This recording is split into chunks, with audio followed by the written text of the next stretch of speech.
예, 전해드린 대로 지난 토요일 민주당이 서울 도심에서 대규모 장외 집회를 열었습니다. 김건희 여사 특검을 주장하는 가운데 윤 대통령 하야와 탄핵을 촉구하는 발언들도 쏟아져 나왔는데요. 민주당의 입장 지금부터 확인해 보겠습니다. 민주당 박성준 원내수석 부대표 연결합니다. 박성준 의원님 나와 계십니까? 네, 안녕하세요. 예, 박성준입니다. 안녕하세요. 네. 지난 토요일 장외 집회 분위기는 어땠나요? 한 30만 명 가까이 왔고요. 서울역에서 이제 시청역까지 한 4차 선도를 꽉 메워주셨는데, 어, 윤석열 대통령의 이 임기가 11월 30일이면 반환점을 돌지 않습니까? 예. 이 반환점을 도는 시점에서의 장애 집회에 나온 우리 국민들, 시민들의 모습은 시민의 분노가 이제 폭발하고 있다는 것을 확인하는 자리였습니다.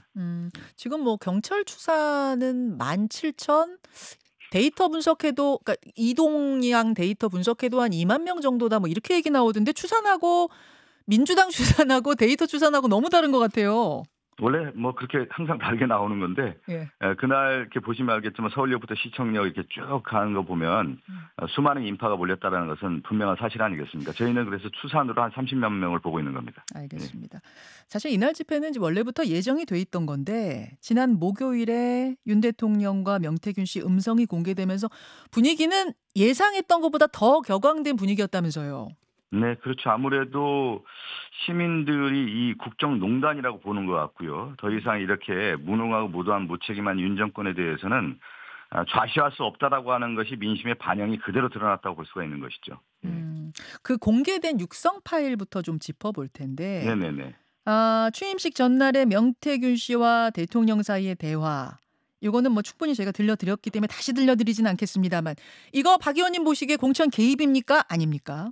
공천 개입이죠. 누구나 다 그렇게 알고 있는 거고 국민들이 바라볼 때 윤석열 대통령이 그동안 그렇게 얘기했잖아요. 대통령실은 허풍쟁이고 사기꾼이라고 얘기했다가 어느 날 명태균 씨가 인터뷰를 통해서 대통령과의 관계, 김건희 여사와의 관계에 대한 얘기를 구체적 사실을 드러나면서 대통령실이 어느 날 한 발 한 발 빼기 시작하지 않았습니까? 그러다가 윤석열 대통령과 명태균 씨의 녹취록이 등장하면서 이것이 사실로 드러났고 그동안 명태균 씨가 김영선 씨와의 관계라든가 이러한 내용들에 대한 구체적 사실들이 그대로 입증하는 확실한 녹취록이 등장하면서 대통령실은 그동안의 선거 개입, 공천 개입, 당무 개입을 해왔다라는 것이 그대로 드러나게 된 것이죠. 대통령실에서는 그저 듣기 좋으라고 명시 듣기 좋으라고 그렇게 말한 것뿐이다 이런 해명을 내놨지 않습니까? 이 해명은 어떻게 들으셨어요? 근데 이제 큰 문제가 뭐냐면 예. 이제 국민들이 바라보는 민심은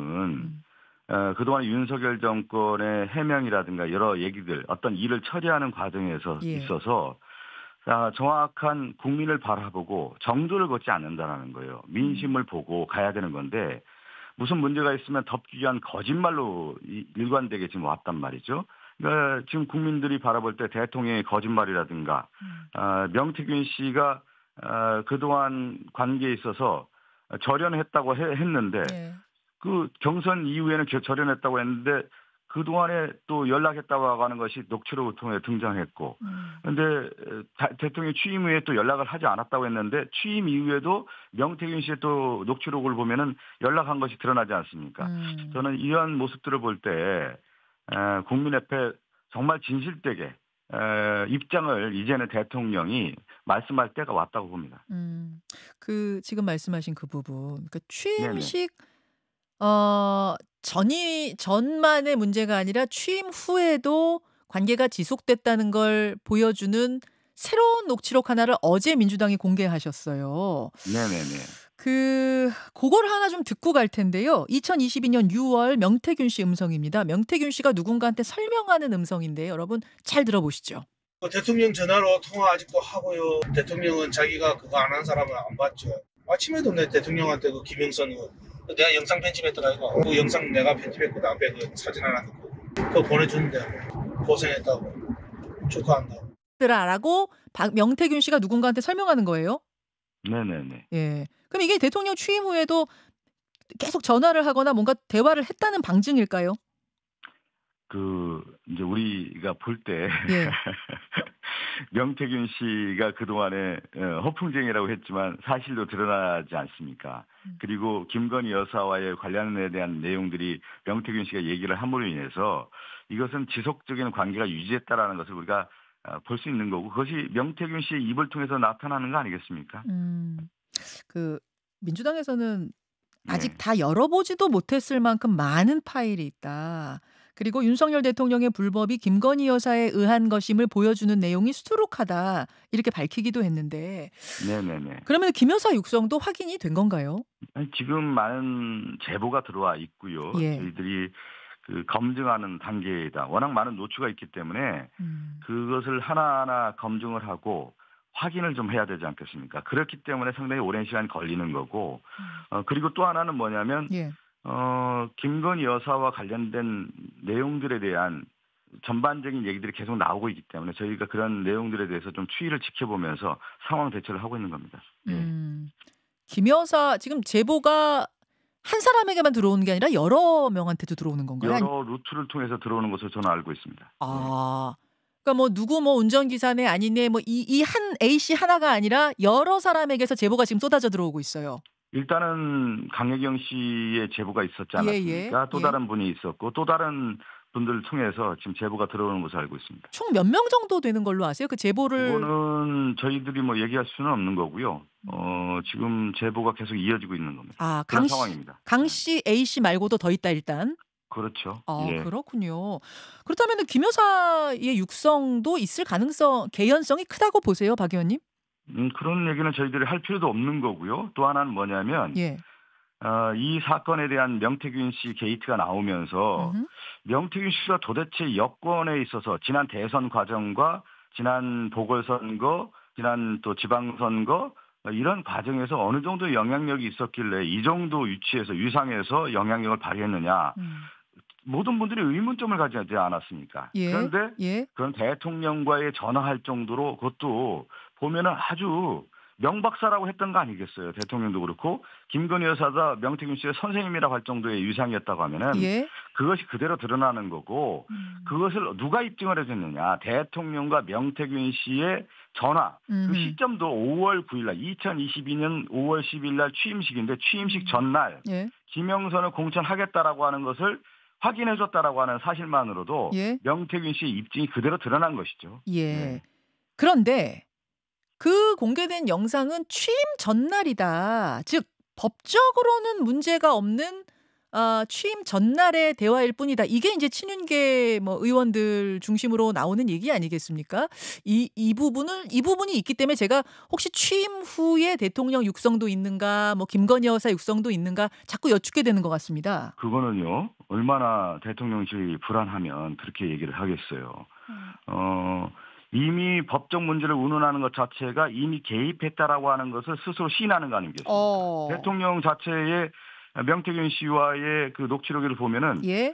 얼마나 자세하게 설명하고 있습니까? 그것을 공천 개입했다는 사실이 드러나는 거고 그것이 5월 10일 날 공천으로 이어지지 않습니까? 그리고 대통령은 5월 9일 날 당선자로서의 신분이었는데 공천을 확정해주는 시점이 5월 10일이었고 그것을 명태균 씨에게 하루 전날 완결시켜주는 거 아니겠습니까? 이거 자체가 대통령실이 부인한다고 해서 될 일입니까? 저는 불안의 발로로서의 법적 운운한다 이렇게 보고 있는 겁니다. 아까 뭐 김건희 여사 육성까지는 갈 필요도 없다. 지금 그렇게 말씀하셨는데 그럼 대통령이 취임 후에 뭔가 얘기하는 육성 파일은 혹시 확인이 되나요? 그런 얘기를 지금 할 필요도 없는 거고요. 지금 제가 우리 김 앵커에게 충분히 얘기를 했지만 예. 공천에 개입했다는 사실 자체가 드러나는 거고 그것이 공천 확정으로 이어졌다라는 거. 그 부분에 대해서 그러면 대통령실이나 대통령 입장에 나와야 되는 거 아니겠습니까? 한 나라의 대통령으로서 명태균 씨가 우리가 생각할 때 정치적으로 누가 알고 있었던 인물입니까? 아무도 알지도 못했던 인물이 그 정도의 영향력을 행사했고 그것을 사적 통화로만 이어졌습니까? 공적 통화로 이어진 거 아니겠습니까? 공천이라고 하는 부분이. 알겠습니다. 개인의 통화가 아니지 않습니까? 이 부분을. 예. 그러면 대통령실이라든가 대통령이 분명한 입장을 내놔야 되는 것이죠. 사실은 뭐 취임식 하루 전이면은 이게 대통령 되기 몇 시간 전이란 얘긴데 그걸 이거 가지고 상식적으로 예. 국민들이 그렇게 물어보는 거 아닙니까? 그러니까요. 예. 그렇게 5월 9일 날 바쁜 날인데 명태균 씨와 통화하면서 공천을 얘기할 수 있을 정도로 음. 한가한 겁니까? 그만큼 명태균 씨가 대선에서 영향력을 행사했던 것을 입증해 준다고 보는 것이죠. 예. 예. 사실 법적으로 세세하게 몇 시간 전이냐 후냐 따지는 게 이게 국민 정서에 맞는 얘기인지 좀 이렇게 묻고 싶긴 합니다. 근데 여하튼 국민들은 대통령 취임 후에도 막 목소리 또 있는 거야 이런 궁금증이 있으신 건 사실이에요. 그래서 제가 좀 여쭤봤습니다만 그 부분은 민주당에서는 계속해서 좀 신중한 입장을 취하는 것 같습니다. 더 육성이 있는지 없는지 김건희 여사 육성도 있는지 없는지 이 부분에 대해서는 아직 명확하게 입장을 내고 있진 않은 상황이라는 거. 네네. 토요일 장애 집회에서 네네. 정권 퇴진, 탄핵, 하야 막 이런 구호들이 쏟아져 나오던데 이 정도까지 갈 사안이라고 판단하세요? 어떻게 보세요? 정치인의 말과 정치 언어는요. 예. 보통 두 가지 길을 가고 있는 것 같아요. 음. 보면 하나가 민심을 선도하는 정치 언어가 있는 반면에 민심을 따라가는 정치 언어가 있는 것이죠. 그러면 장외 집회에서 이번 장외 집회라는 것은 국정농단이고 국민들이 바라볼 때 앞서 얘기한 것처럼 시민들의 분노가 폭발하는 시점에서 예. 이거 윤석열 정권이 이대로 둬서는 되지 않는다라고 하는 민심의 반영이 있는 거 아니겠습니까? 그 민심의 반영에 대해서 당연히 정치인으로서는 충분히 얘기할 수 있는 것이죠. 예. 아하. 민주당 대통령의 임기 단축 상황까지도 좀 고려하고 대비하고 계십니까? 이거는 이제 이 정치권에서 얘기 나오기 전에 예. 이미 학계라든가 시민사회에서 임기 단축과 개헌에 대한 논의들이 있었어요. 학계에서. 예. 왜 그러냐면 이 윤석열 정권이 과연 권력을 유지할 수 있겠느냐. 국민의 민심이 이렇게 이반 현상이 엄청 크거든요.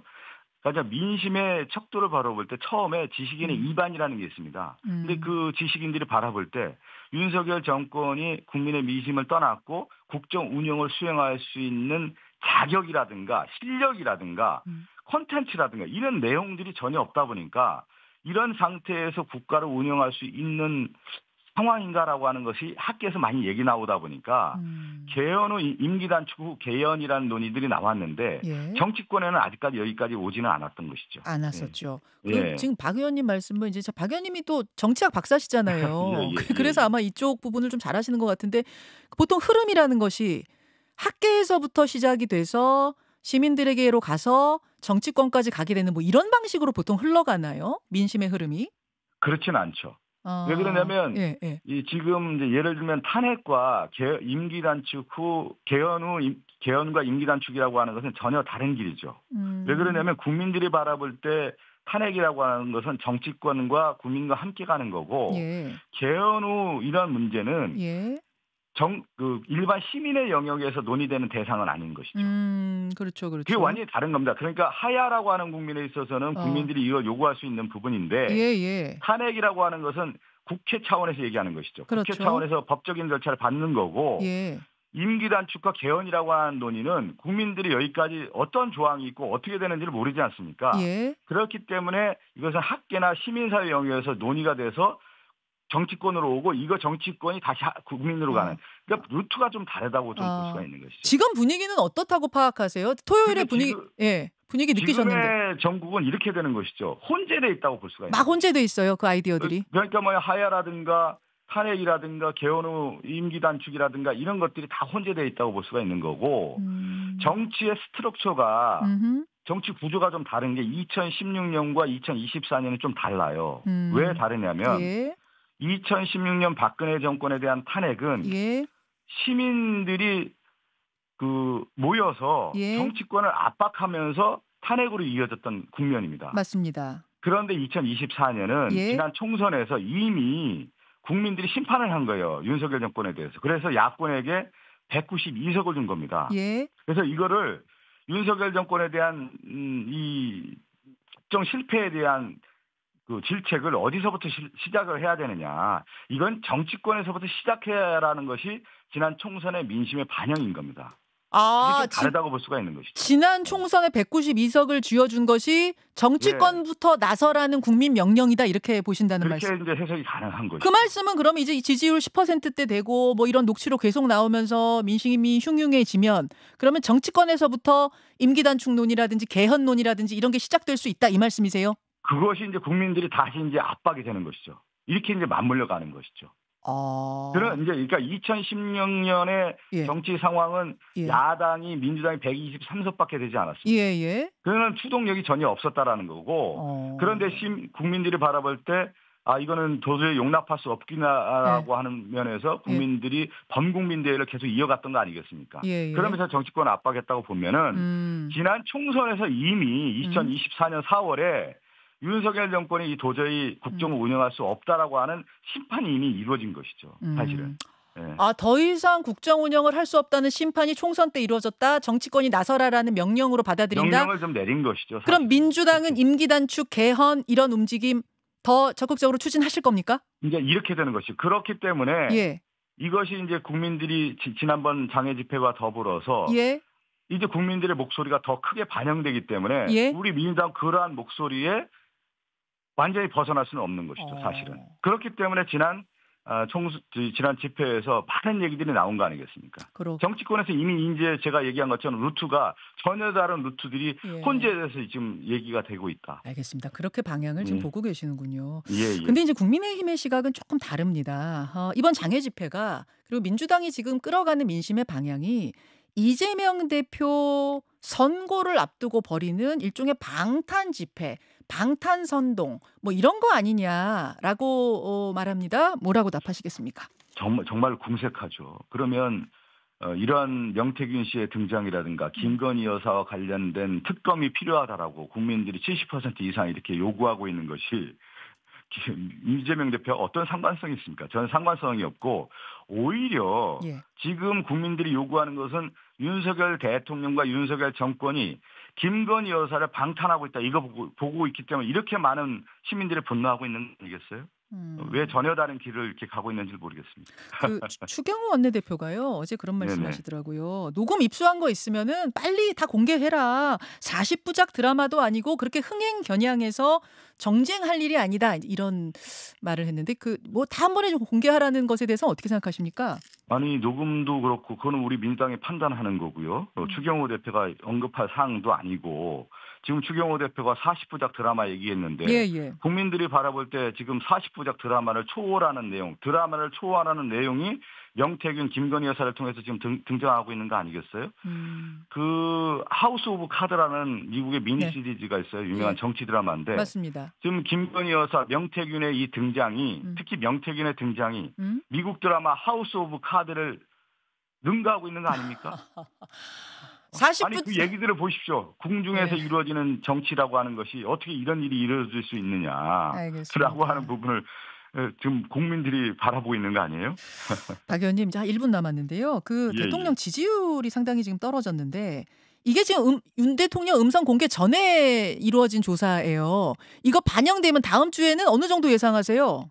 저희는 정치권에 좀 있으면 아마 20%는 분명히 깨질 거라고 생각했고 그 깨지는 가장 근본적인 명태균의 녹취록은 하나의 어떤 계기도 있을 수 있겠죠. 근데 근본적인 이유가 뭐냐면 저는 윤석열 대통령의 국정 난맥이고요. 김건희 여사와 관련된 방탄이고 또 하나는 가장 중요한 겁니다.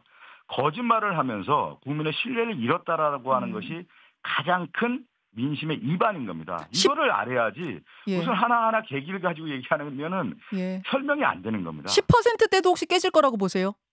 그거는 의미가 없는 것이죠. 이런 이제 국민들의 민심의 반영이라고 하는 것이 뭘 요구하고 있습니까? 국정 지도도 바꾸고 국민을 위해서 정치하라는 거 아니에요. 그것을 벗어났기 때문에 여기까지 온 거 아니겠습니까? 여기까지 오늘 말씀 듣겠습니다. 박성준 원내수석 부대표님 고맙습니다. 네, 감사합니다. 김현정의 뉴스쇼는 시청자 여러분의 참여를 기다립니다. 구독과 좋아요, 댓글 잊지 않으셨죠? 알림 설정을 해두시면 평일 아침 7시 10분 실시간 라이브도 참여하실 수 있습니다.